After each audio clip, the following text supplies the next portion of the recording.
Part 2. Chapter 1. 1. I pass over an interval of almost 2 months. The reader need not be uneasy. Everything will be clear from the latter part of my story. I start again from the 15th of November, a day I remember only too well for many reasons. To begin with, no one who had known me 2 months before would have recognized me. Externally, anyway. That is to say, anyone would have known me, but would not have been able to make me out. To begin with, I was dressed like a dandy. The conscientious and tasteful Frenchman, whom Versilov had once tried to recommend me, had not only made me a whole suit, but had already been rejected as not good enough.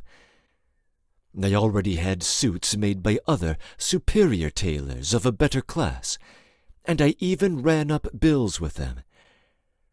I had an account, too, at a celebrated restaurant, but I was still a little nervous there and paid on the spot whenever I had money, though I knew it was mauvais ton, and that I was compromising myself by doing so. A French barber on the Nevsky Prospect was on familiar terms with me, and told me anecdotes as he dressed my hair. And I must confess I practiced my French on him. Though I know French, and fairly well indeed, yet I'm afraid of beginning to speak it in grand society, and I dare say my accent is far from Parisian. I have a smart coachman, Matvey, with a smart turnout, and he is always at my service when I send for him. He has a pale sorrel horse, a fast trotter. I don't like greys. Everything is not perfect, however. It's the 15th of November and has been wintry weather for the last 3 days, and my fur coat is an old one, lined with raccoon, that once was Versilov's. It wouldn't fetch more than 25 roubles. I must get a new one, and my pocket is empty, and I must besides have money in reserve for this evening, whatever happens. Without that I shall be ruined and miserable. That was how I put it to myself at the time. No, degradation! Where had these thousands come from, these fast trotters, these expensive restaurants? How could I all at once change like this and forget everything? Shame! Reader, I am beginning now the story of my shame and disgrace, and nothing in life can be more shameful to me than these recollections. I speak as a judge, and I know that I was guilty. Even in the whirl in which I was caught up, and though I was alone without a guide or counselor, I was, I swear, conscious of my downfall, and so there's no excuse for me. And yet for those 2 months I was almost happy. Why, almost. I was quite happy. And so happy, would it be believed, that the consciousness of my degradation, of which I had glimpses at moments, frequent moments, and which made me shudder in my inmost soul, only intoxicated me the more. What do I care if I'm fallen? And I won't fall. I'll get out of it. I have a lucky star.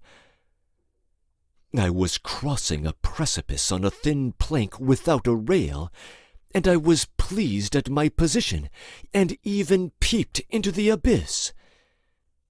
It was risky, and it was delightful. And my idea? My idea later. The idea would wait. Everything that happened was simply a temporary deviation. Why not enjoy oneself? That's what was amiss with my idea. I repeat, it admitted of all sorts of deviations. If it had not been so firm and fundamental, I might have been afraid of deviating. And meanwhile I kept on the same humble lodging. I kept it on, but I didn't live in it. There I kept my trunk, my bag, and my various properties. But I really lived with Prince Sergei. I spent my days there, and I slept there at night. And this went on for weeks. How this came to pass I'll tell in a minute, but meanwhile I will describe my little lodging. It was already dear to me. Versilov had come to see me there of himself, first of all after our quarrel, and often subsequently. I repeat, this was a period of shame, but of great happiness. Yes, and everything at that time was so successful and so smiling. And what was all that depression in the past about? I wondered in some ecstatic moments. Why those old painful self-lacerations, my solitary and gloomy childhood, my foolish dreams under my quilt, my vows, my calculations, even my idea? I imagined and invented all that, and it turns out that the world's not like that at all. See how happy and gay I am. I have a father, Versilov. I have a friend, Prince Sergei. I have besides... But that besides will leave. Alas, it was all done in the name of love, magnanimity, honor, and afterwards it turned out hideous, shameless, and ignominious. Enough.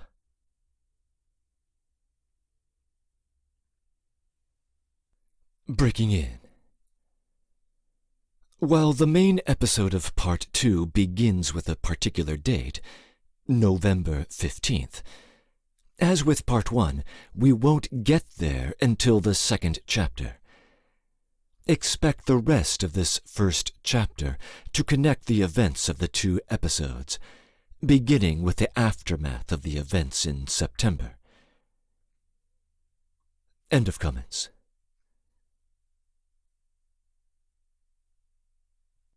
2. He came to see me for the first time 3 days after our rupture. I was not at home, and he waited for me. Though I had been expecting him every day, when I went into my tiny cupboard of a room, there was a mist before my eyes, and my heart beat so violently that I stopped short in the doorway.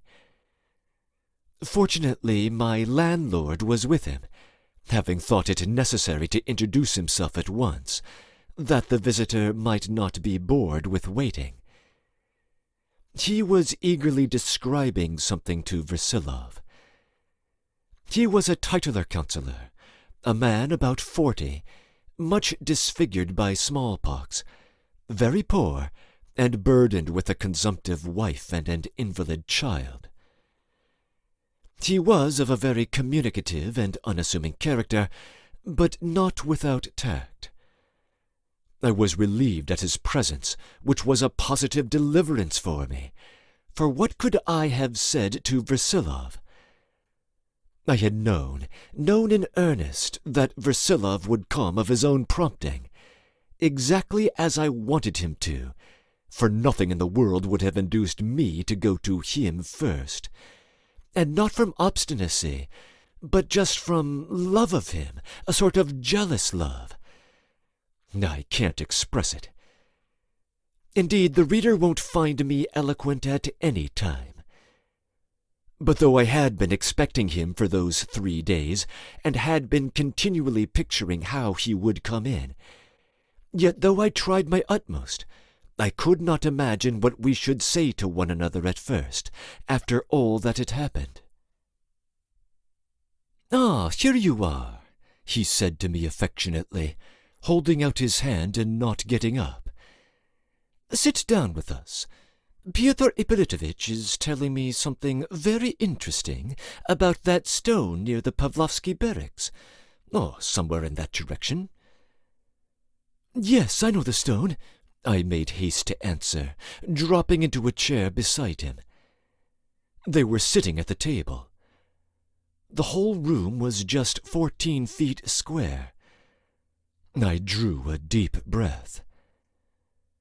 There was a gleam of pleasure in Versilov's eyes.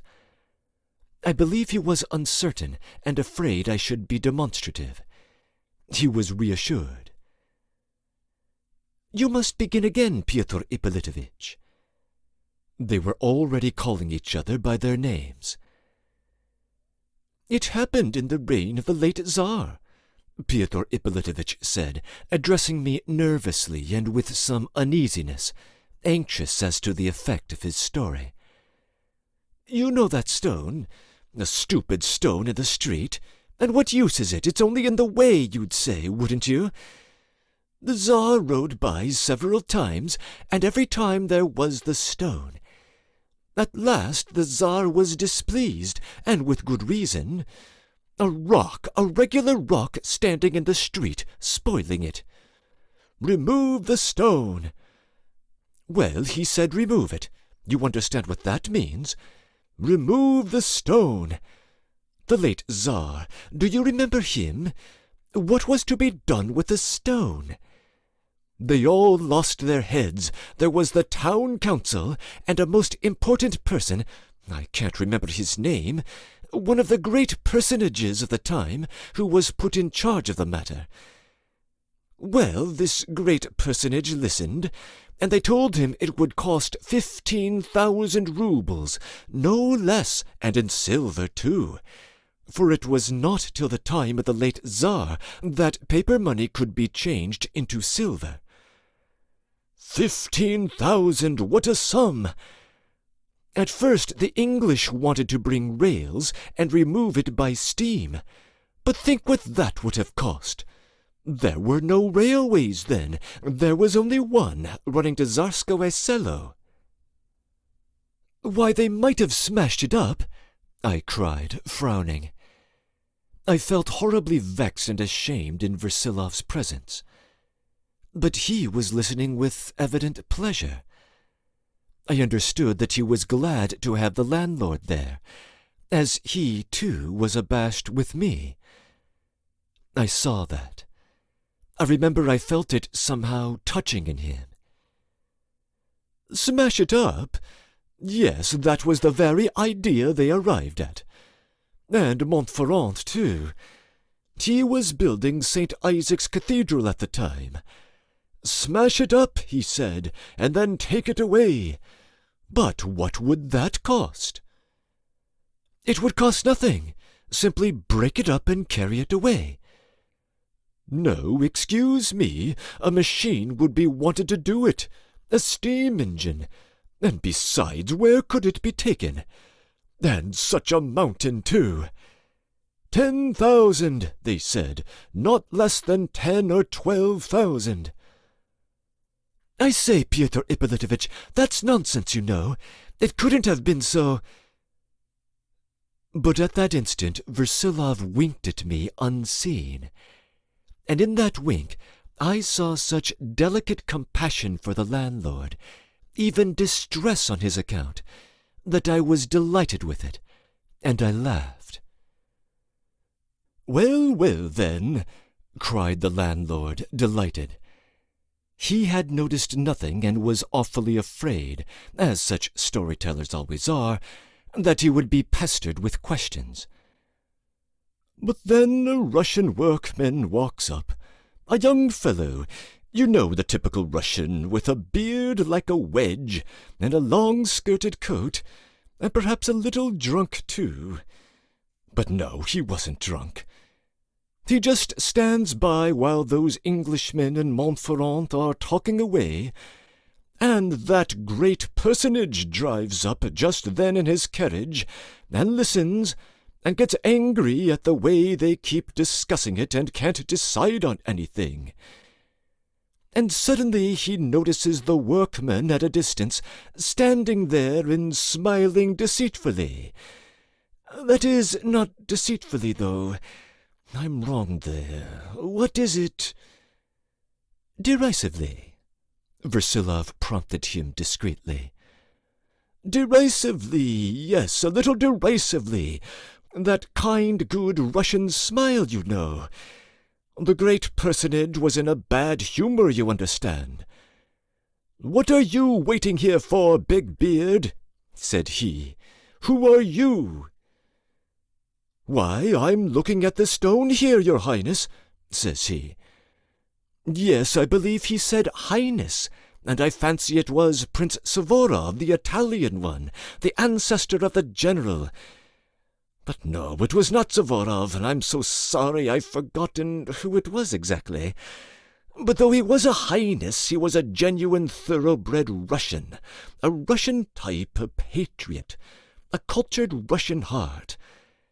Well, he saw what was up. 'What is it?' says he. 'Do you want to take away the stone? What are you sniggering about?' 'At the Englishmen chiefly, your Highness. They ask a prodigious price because the Russian purse is fat, and they've nothing to eat at home. Let me have 100 roubles, your Highness,' says he.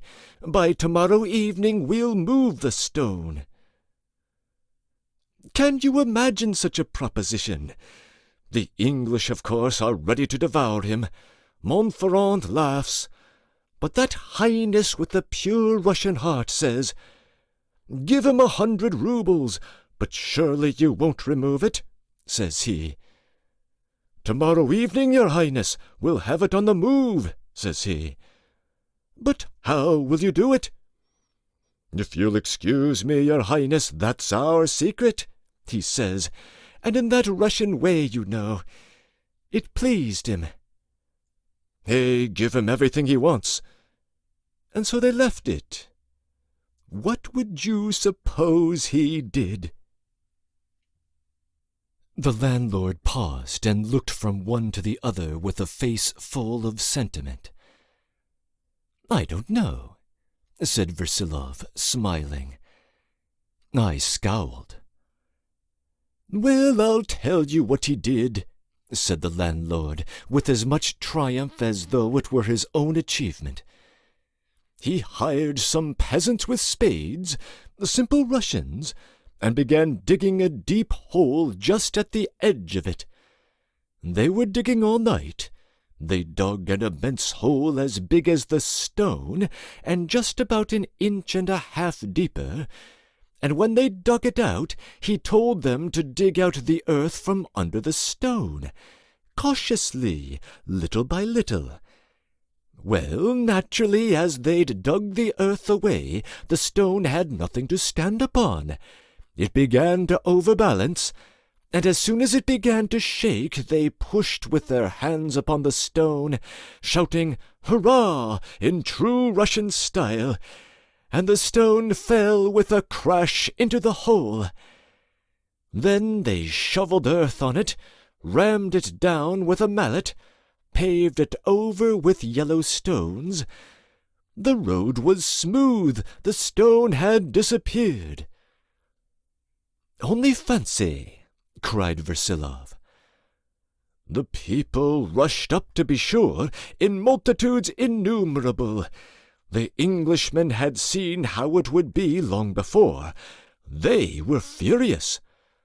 Montferrand came up. 'That's the peasant style,' says he. 'It's too simple,' says he. 'That's just it, that it's so simple, but you never thought of it, you fools.' And so I tell you, that commander, that great personage, simply embraced him and kissed him. 'And where do you come from?' says he. 'From the province of Yaroslav, your Excellency. We're tailors by trade, and we come to Petersburg in the summer to sell fruit.' Well, it came to the ears of the authorities. The authorities ordered a medal to be given him, and so he went about with a medal on his neck. But he drank himself to death afterwards, they say. You know the typical Russian, he has no self-restraint. That's why the foreigners have got the better of us so far. Yes, there it is." "Yes, of course, the Russian mind," Versilov was beginning. But at this point, luckily, the landlord was called away by his invalid wife, and hastened off, or I should have been unable to restrain myself. Versilov laughed. "He's been entertaining me for a whole hour, my dear. That stone is the very model of patriotic unseemliness among such stories. But how could I interrupt him? As you saw, he was melting with delight. And what's more, I believe the stone's there still, if I'm not mistaken, and hasn't been buried in the hole at all." "Good heavens, yes!" I cried. "That's true. How could he dare?" "What's the matter?" "Why, I believe you're really indignant. He certainly has muddled things up. I heard a story of the sort about a stone when I was a child, only of course it was a little different, and not about the same stone. That it came to the ears of the authorities. Why, there was a paean of glory in his heart when he uttered that phrase, 'It came to the ears of the authorities.' In the pitiful narrowness of their lives, they can't get on without such stories.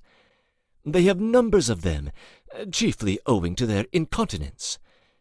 They've learnt nothing, they know nothing exactly, and they have a longing to talk about something besides cards and their wares, something of universal interest, something poetic.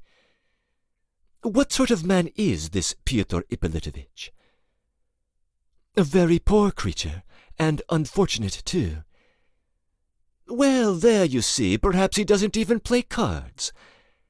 I repeat, in telling that foolish story, he was satisfying his love for his neighbor. You see, he wanted to make us happy. His sentiment of patriotism was gratified too.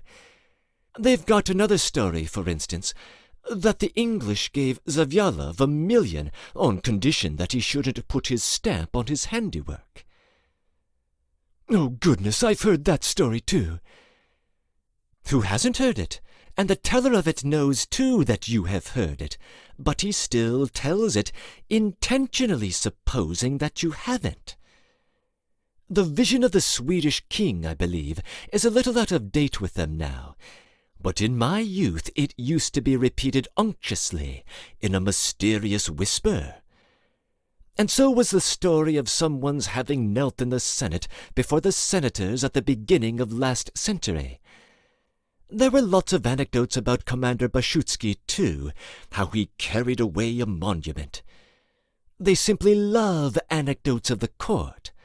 For instance, tales of Chernyshev, a minister in the last reign, how when he was an old man of 70, he got himself up to look like a man of 30, so much so that the late Tsar was amazed at the levees." "I've heard that too." "Who hasn't heard it? All these anecdotes are the height of indecency. But let me tell you, this kind of indecency is far more deeply rooted and widely spread than we imagine.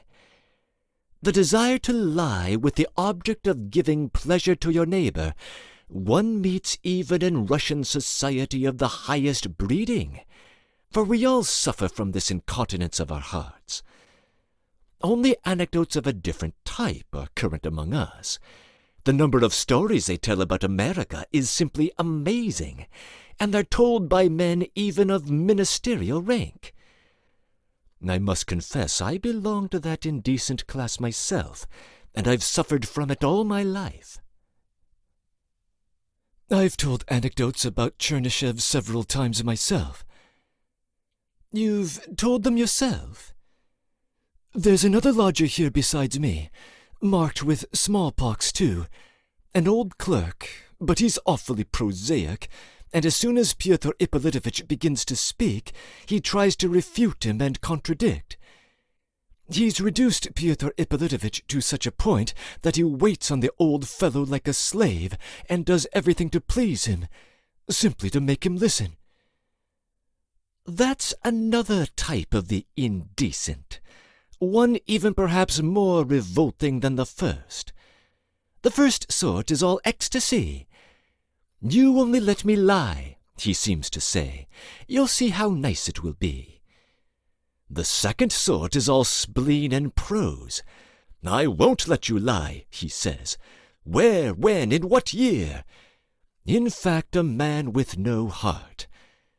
My dear boy, we must always let a man lie a little. It's quite innocent. Indeed, we may let him lie a great deal. In the first place, it will show our delicacy. And secondly, people will let us lie in return. Two immense advantages at once. Que diable! One must love one's neighbor. But it's time for me to be off. You've arranged the place charmingly, he added, getting up from his chair. I'll tell Sofya Andreevna and your sister that I've been here and found you quite well. Goodbye, my dear. Could this be all? This was not at all what I wanted. I was expecting something different, something important, though I quite understood that this was how it must be. I got up with a candle to light him down the stairs.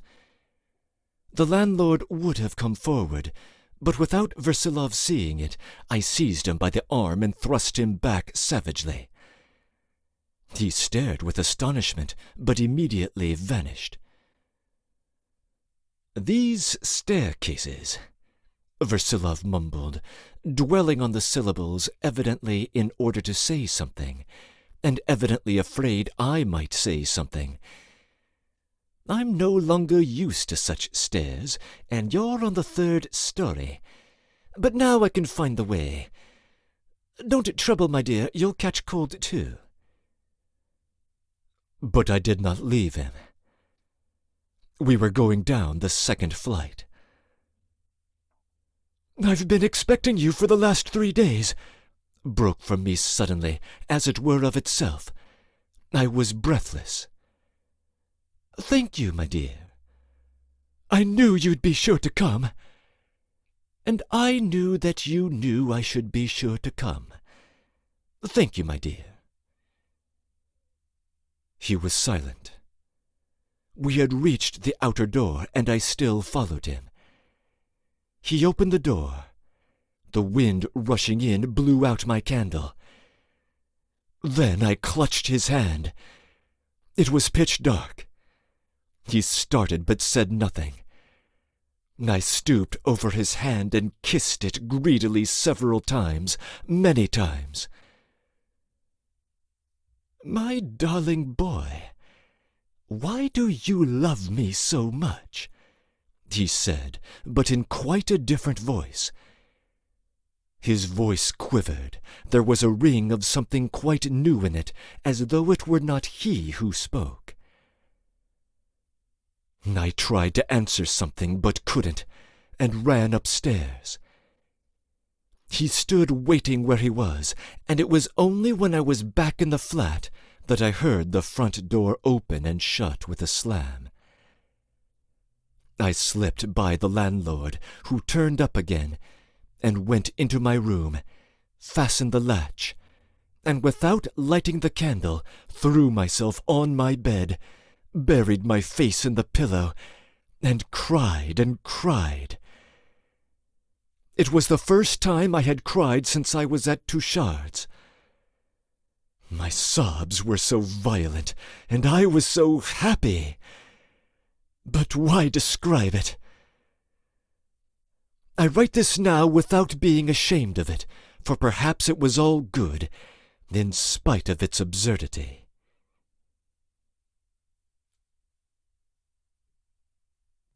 3.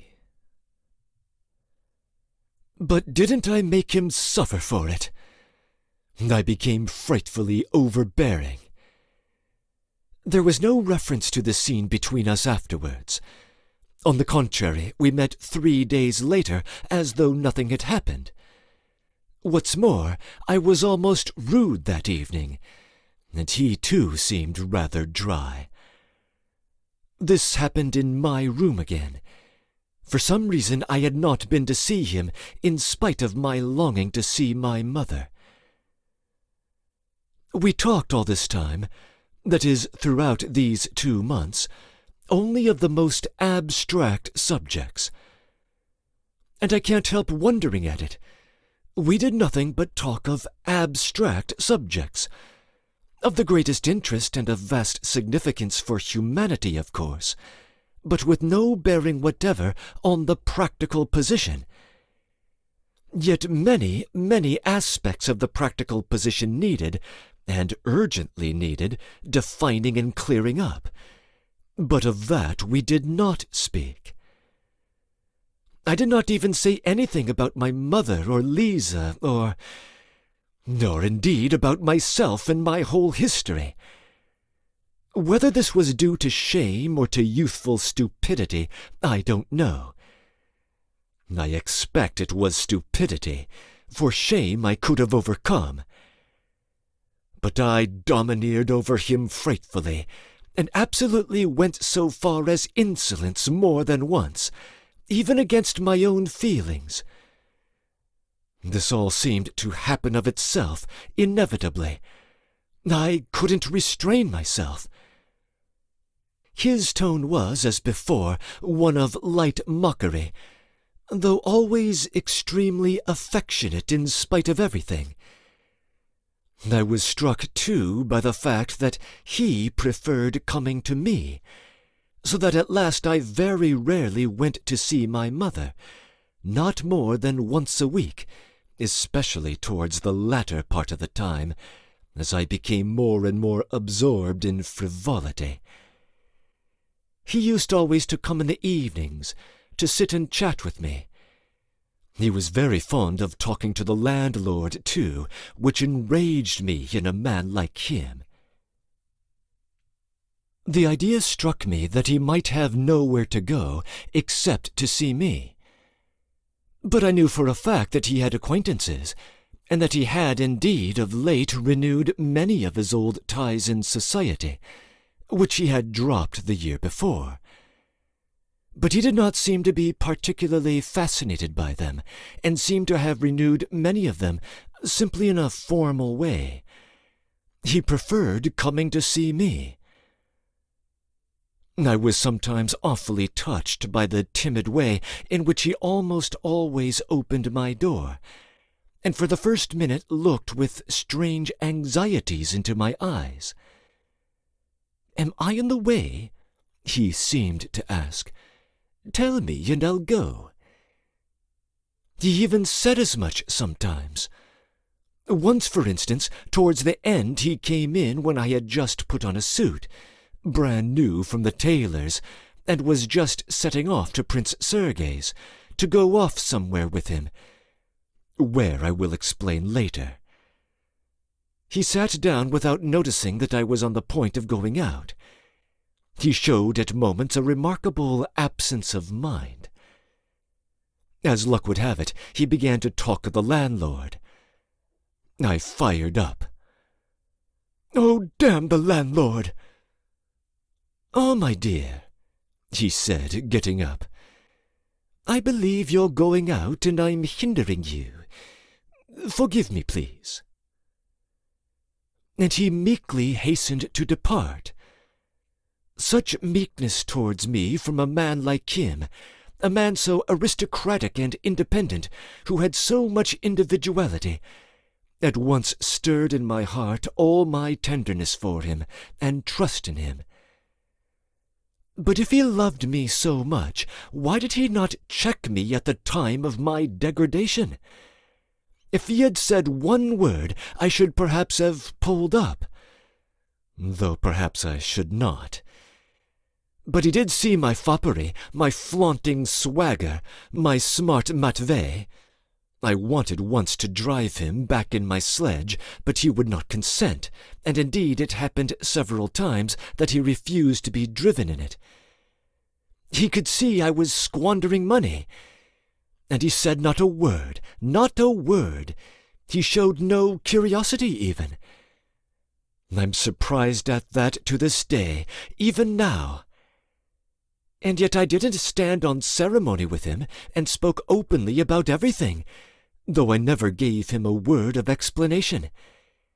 He didn't ask, and I didn't speak. Yet on 2 or 3 occasions we did speak on the money question. I asked him on one occasion, soon after he renounced the fortune he had won, how he was going to live now. "Somehow, my dear," he answered with extraordinary composure. I know now that more than half of Tatyana Pavlovna's little capital of 5,000 roubles has been spent on Versilov during the last 2 years. Another time it somehow happened that we talked of my mother. "My dear boy," he said mournfully, "I used often to say to Sofya Andreevna at the beginning of our life together, though indeed I've said it in the middle and at the end too, 'My dear, I worry you and torment you, and I don't regret it as long as you're before me. But if you were to die, I know I should kill myself to atone for it.' I remember, however, that he was particularly open that evening. 'If only I were a weak-willed nonentity and suffered from the consciousness of it. But you see, that's not so. I know I'm exceedingly strong. And in what way do you suppose? Why, just in that spontaneous power of accommodating myself to anything whatever, so characteristic of all intelligent Russians of our generation. There's no crushing me, no destroying me, no surprising me. I've as many lives as a cat. I can, with perfect convenience, experience 2 opposite feelings at one and the same time, and not, of course, through my own will. I know, nevertheless, that it's dishonorable just because it's so sensible. I've lived almost to 50, and to this day I don't know whether it's a good thing I've gone on living or not. I like life, but that follows as a matter of course. But for a man like me, to love life is contemptible. Of late there has been a new movement, and the crafts won't accommodate themselves to things and shoot themselves. But it's evident that the crafts are stupid. We, to be sure, are clever, so that one can draw no parallel, and the question remains open anyway. And can it be that the earth is only for such as we? In all probability it is, but the idea is a comfortless one. However, the question remains open anyway." He spoke mournfully, and yet I didn't know whether he was sincere or not. He always had a manner which nothing would have made him drop.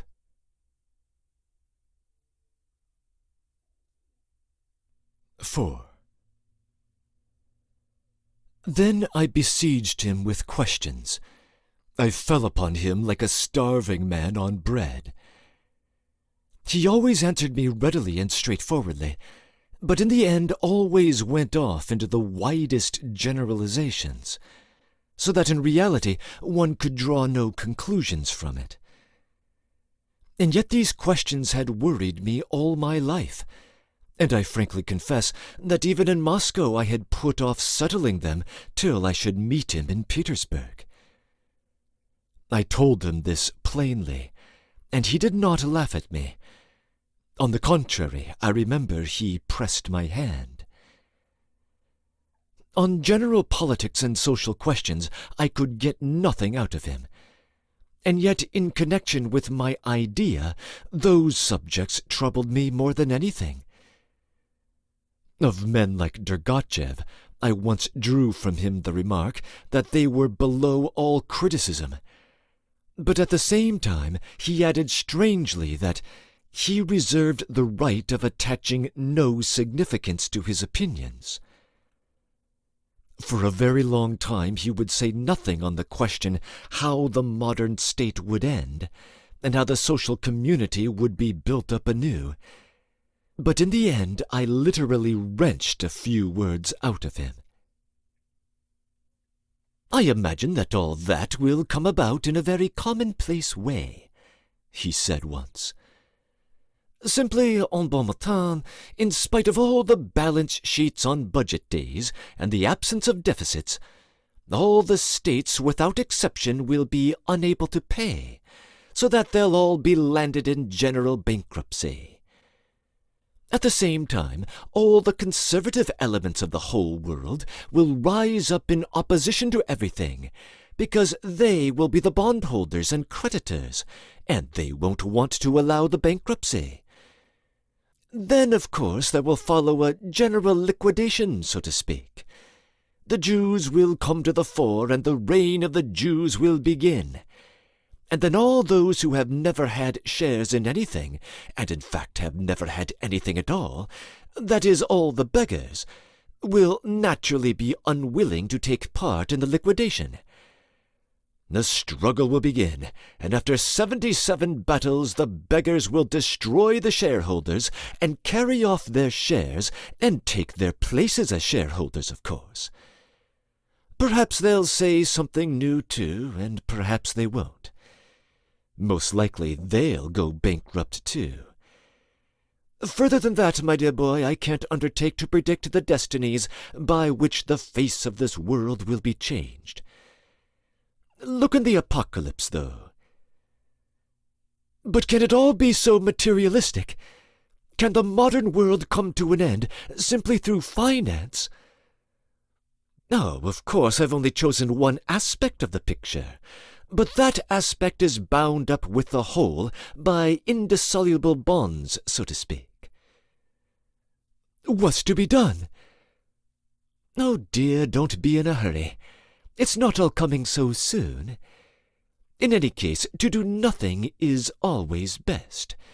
One's conscience is at rest anyway, knowing that one's had no share in anything. Oh, do stop that. Talk sense. I want to know what I'm to do and how I'm to live.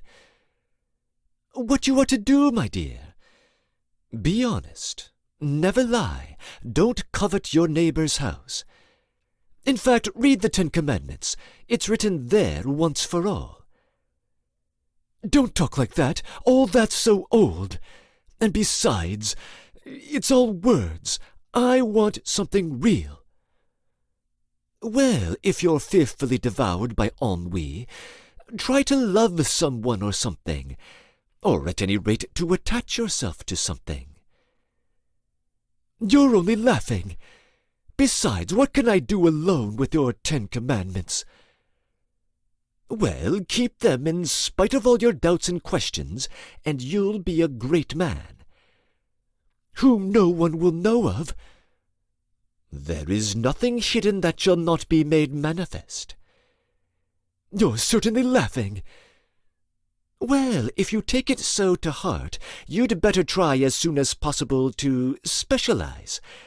Take up architecture or the law, and then when you're busy with serious work, you'll be more settled in your mind and forget trifles. I was silent. What could I gather from this? And yet after every such conversation I was more troubled than before. Moreover, I saw clearly that there always remained in him, as it were, something secret, and that drew me to him more and more.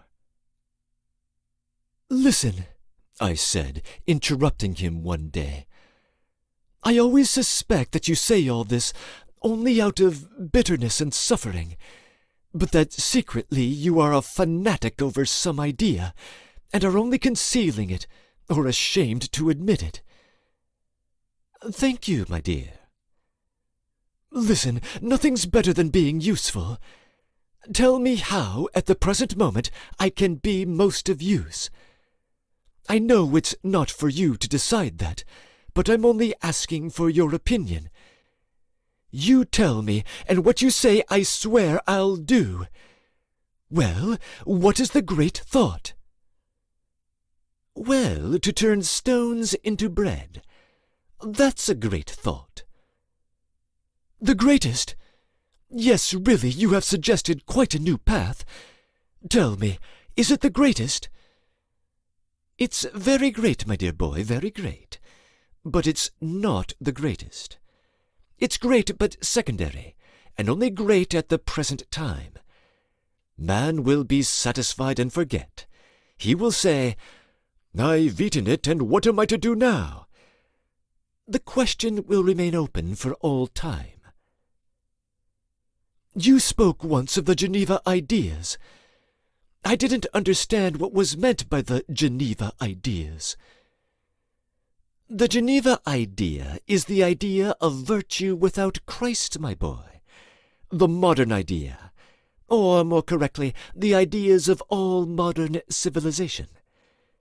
In fact, it's one of those long stories which it's very dull to begin, and it will be a great deal better if we talk of other things, and better still if we're silent about other things.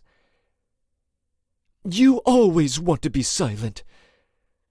My dear, remember that to be silent is good, safe, and picturesque. Picturesque? Of course. Silence is always picturesque, and the man who is silent always looks nicer than the man who is speaking.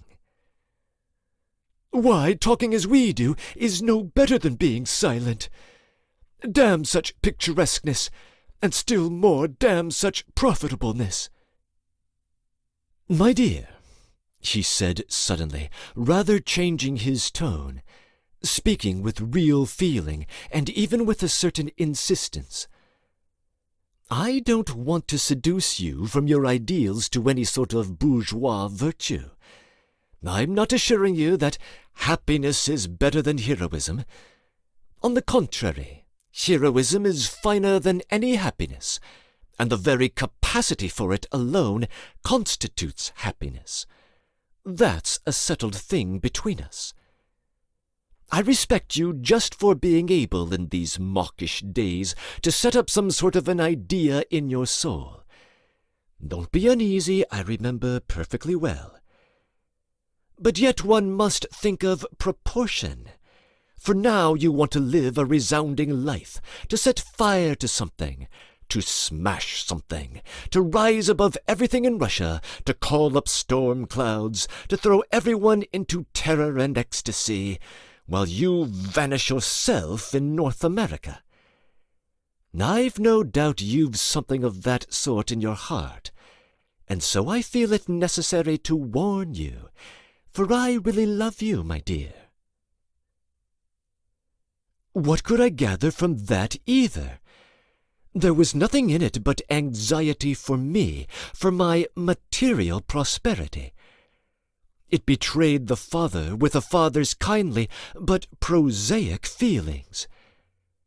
Was this what I wanted by way of an idea, for the sake of which any honest father would send his son to face death, as the ancient Roman Horatius sent his sons for the idea of Rome?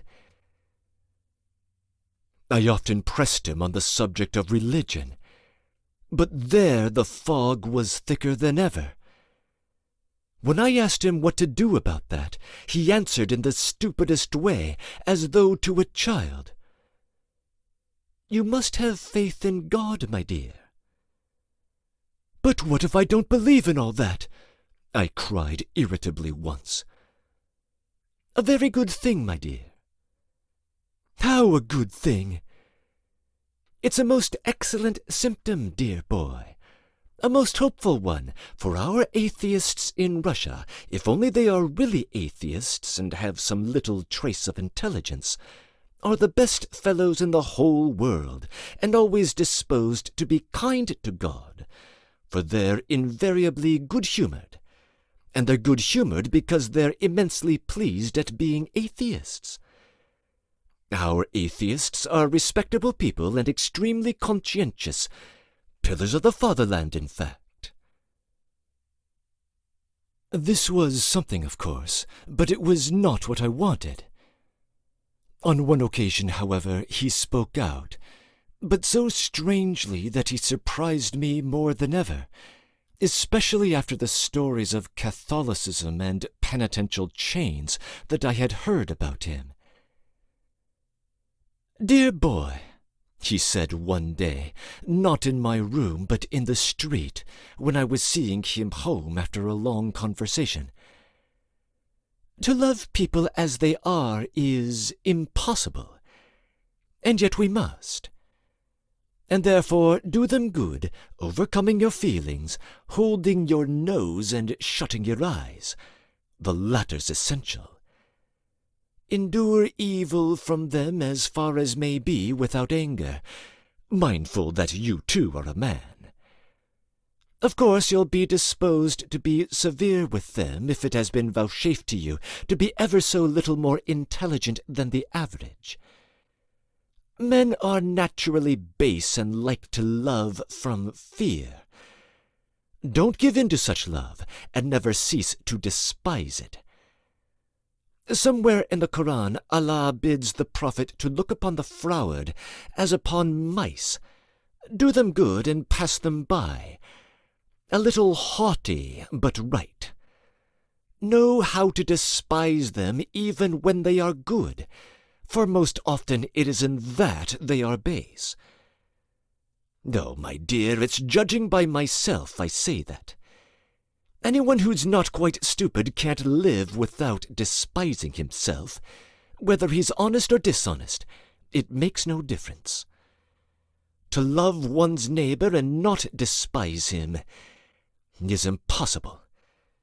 I believe that man has been created physically incapable of loving his neighbor. There has been some mistake in language here from the very first, and love for humanity must be understood as love for that humanity which you have yourself created in your soul. In other words, you have created yourself, and your love is for yourself, and which therefore never will be in reality. Never will be? My dear boy, I agree that if this were true it would be stupid. But that's not my fault, for I was not consulted at the creation. I reserve the right to have my own opinion about it. How is it they call you a Christian, then? I cried. A monk in chains, a preacher. I don't understand it. Why, who calls me that? I told him. He listened very attentively, but cut short the conversation. I can't remember what led to this memorable conversation, but he was positively irritated, which scarcely ever happened to him. He spoke passionately and without irony, as though he were not speaking to me. But again I didn't believe him. He could not speak on such subjects seriously to anyone like me.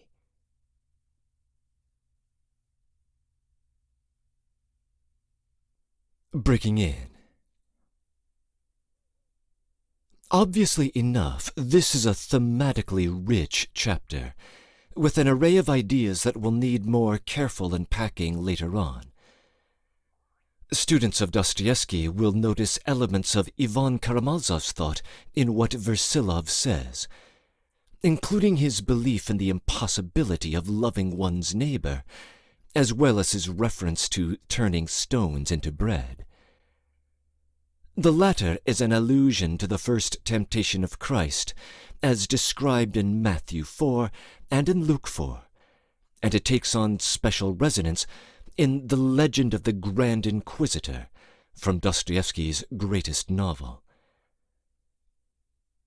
Those listening on YouTube will have had access to visual cues concerning many of the historical references in Section 2, both from Pyotr Ippolitovich's story and from the subsequent discussion between Arkady and his father about popular anecdotes. The Tsar who was alleged to have ordered the stone to be removed would have been Nicholas I, who was a more heavy-handed autocrat than the liberal-minded Alexander II, who was in power at the time. Versilov's reference to the vision of the Swedish king is not worth further discussion. But when he mentions a story in which a certain personage kneels before the Russian Senate, That story identifies Alexander I as that personage, and thus the folk anecdote would have suggested a surprising and fictitious limitation in the power of the Tsar. Later, in Section 4, when Versilov disappoints Arkady with a prosaic warning about the risks of getting carried away with his idea, Arkady contrasts his advice with that of a Roman named Horatius. In the early days of the Roman Republic, Horatius exhorted his 3 sons to fight in a mortal combat against the champions of a rival army for control of their city and the glory of Rome. Apparently, Arkady was hoping for something similarly grand from his own father. The most significant reference in Section 4, however, may be to the so-called Geneva ideas, or the notion of virtue without Christ. Versilov first mentions the Geneva ideas in Part 1, Chapter 6, and in each instance he is probably pointing to the 18th century French philosopher Jean-Jacques Rousseau, who was born in Geneva. As noted in my introductory comments, one of Dostoevsky's aims in the novel is to challenge the notion that Christian mores are possible without the supernatural elements of the Christian worldview. Even in this chapter, we can see the tension between the secular and religious orientations toward the world of meaning. Arkady is dissatisfied with the 10 Commandments on the grounds that obeying them will not make him known to anyone. Versilov's response is to quote Luke 8:17, according to which all deeds will be brought to light. Arkady is surprised when Versilov describes the coming end to the social order in economic terms. But the elder man concludes his discussion by appealing to the Book of Revelation. Better minds than mine can address the points of comparison and contrast between the Apocalypse of John and the Apocalypse of Marx and Engels. Versilov, like Arkady, seems to be suspended between these 2 orientations. But Arkady may be right to suspect that Versilov is still concealing his deepest convictions. End of comments.